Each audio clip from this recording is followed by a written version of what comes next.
there are less children being born to be adopted. The birth rate in Britain is declining.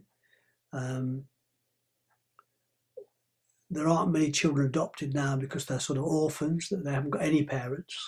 Usually children being born now whose parents can't care for them, they usually got some kind of safeguarding risk of violence or neglect, often with drugs and alcohol in the background of those children. So I don't think the issues of parents having such problems that they can't cope with their children will go away, but there are less children to be adopted.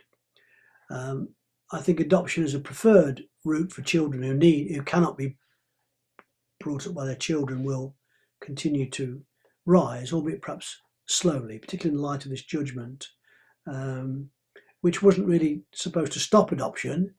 I think there'll be general consensus adoption is a much more secure and guaranteed and stable base for a child. But it certainly slowed it down, and it's not a bad thing that children aren't just railroaded off into adoption. You know, parents have got rights as well. The core of British law, childcare law, the 1969 Children Act, is that the welfare of the child is paramount. That means most important, more important than the mother, more important than the father, the grandchildren.